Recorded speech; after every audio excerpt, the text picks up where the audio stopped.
So everybody's complaining about Dragon Rulers and Prophecy on all of the deck profiles I'm doing. Guys, grow up. The format's not going to get any better for the next 2 months.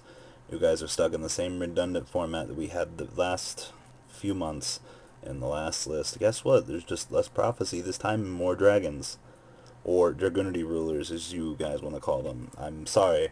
The point of the continuum spectrum of the coverage of these decks is the evolution of these decks through the meta.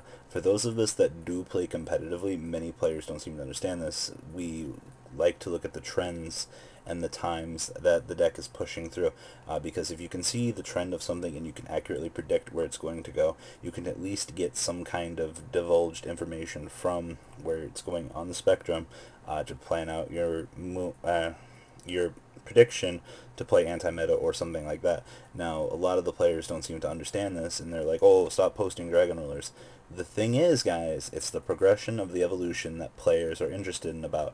Now, for those of you that are very casual that watch my channel, I'm sorry, I don't have anything to offer you at this current point in time because there's no level of innovation left in this current format. Yes, Shadow Spectres is coming out. The Mistake is a card. We get a new side deck option or a main deck option, depending on what you're playing. Congratulations, we now have 6 effective cards, technically. Well, hold on. 2 debunks, 3 walls, and I guess 3 mistakes. So technically you have 8 on top of emptinesses and stuff like that. So you get a little bit more free tricks for Dragon Rulers, which is very nice. And I'm not going to lie, I actually like that. But the thing is, currently, I'm more focused on the competitive side of this game, and I'm going to continue to do coverage for those particular events, regionals and stuff like that. To those of you that are like, hey, you put no time and effort into these videos for the regionals, there's not really much to talk about. Players know how to play Madoshay.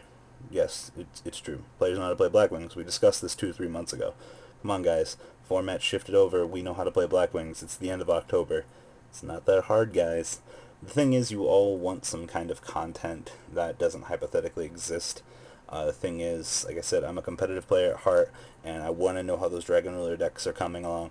I want to know how things like Madoshay and Black Wings are topping these events, what tech choices are working for those particular players, and that's a very important reason to look at, like I said, just not Dragon Rulers in themselves, but those other decks that are being involved in the meta for the ever-changing.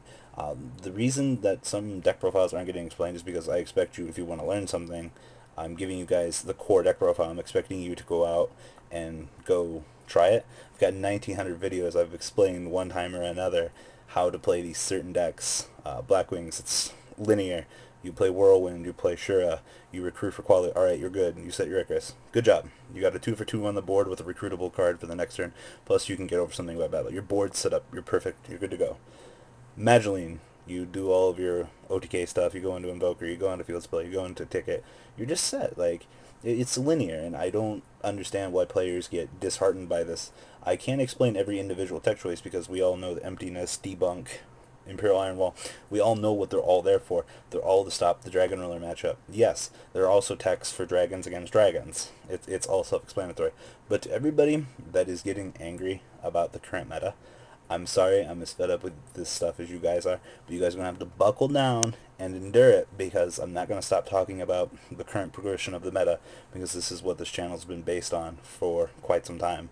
So, guys, you're going to have to endure it until January when the creative juices kind of get going. I'm still going to do some offbeat deck challenges. It is kind of fun looking at Tier 3 meta every once in a while, and I'm still going to do live streams and stuff like that to get in other duels. But other than that, for the competitive side of the channel, still expect dragons and other things like that. And to those of you that wonder why I always play OCG, congratulations, guys. It's a Dragon Ruler format in the TCG.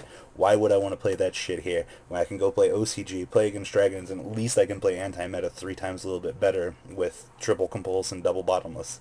It seems viable, It's just, I'd rather have more versatile cards there than here where it's just straight Dragon Ruler format. Yes, guess what? TCG I can play Evil Storm, and TCG I can play Prophecy, but those decks are pretty fucking boring. On the last noted point, as for the reason this didn't get played in Gadgets, I actually couldn't find the extra deck room for it. We couldn't get it in there. This would have made my Prophecy matchups 3 times more easier, because I can shut off the Blue Boy. It was a mistake on my part, and I should have played it. I don't know what I would have cut. Probably would have cut Emerald for it, but nonetheless, I should have played this. It was a huge mistake on my part, and every time I would have went into King Pharaoh Imp, I would have had that to stop the blue boy, and it's one less spellbook that you could recruit. But that's my personal mistake. I don't know why I didn't do that. Also, lastly, Noble Knights. Last video, everybody got so butthurt about me saying the deck is terrible. Yes, the equip card is out. Yes, I made the video yesterday. Yes, the equip card wasn't out at the time I made the video. Yes, I used the equip card on the thing. Yes, the equip card is a rank up magic card that lets you switch into a new XYZ. Yes, the XYZ does dictate if the deck is tier 1 or 2. Yes, because the deck doesn't have answers for the current meta, the deck will be pushed aside until January because the deck can't keep up with things like Prophecy and Dragon Rulers. And yes, the things that I've been saying, cards like Fiendish Chain and things like that, to those of you that are saying those cards aren't really relevant, you guys know how to protect your cards, you guys have not played competitively. It's cute. You might be able to stop those things once in a great moon. Congratulations. Playing in a 9-round tournament, the probability and statistics are relatively against you. That's why we need cards that are in multiples, like Bottomless and Compulse. Things like that, putting those cards at 1, dramatically hurt this metagame. And a lot of players don't seem to understand that because looking at a casual and a competitive player, they're two different things. And until you actually get the taste of that mindset, I feel that a lot of players don't really understand the meaning of some of the things I say, and so many people get angry because they don't understand the correlation behind the things that I'm saying, because I'm trying to be competitive in the things that I'm saying. It is true that casual is a different story. Yes, that is true. But once again, guys, understand that me as a player always come off as the competitive sense, and that's where I want to be on this channel, much like WKDad has done with his channel and things like that over the years. So, guys, end rant there. Guys, it's up to you. People are still going to continuously dislike the videos because they don't seem to understand where I'm coming from or anything like that. But this should give you some explanation about my standpoint on what I'm going to continue to do. Sorry guys, I love competitive Yu-Gi-Oh! It's what this channel was founded on. It was the same thing with gadgets. I built this channel because the gadgets were my competitive thing over all of these years. It's still going to be here. It's still my deck, obviously. Like I said, I don't know why people still think I'm going to drape that deck. My personal tech choices I try to explain every once in a while when I actually do an informative gadget video. I'm doing a little bit more perfecting the gadgets. A little bit more. Just a little bit. But other than that, yeah. Guys, give me your 2 cents in the comment section down below. And I guess I'm out for now, guys.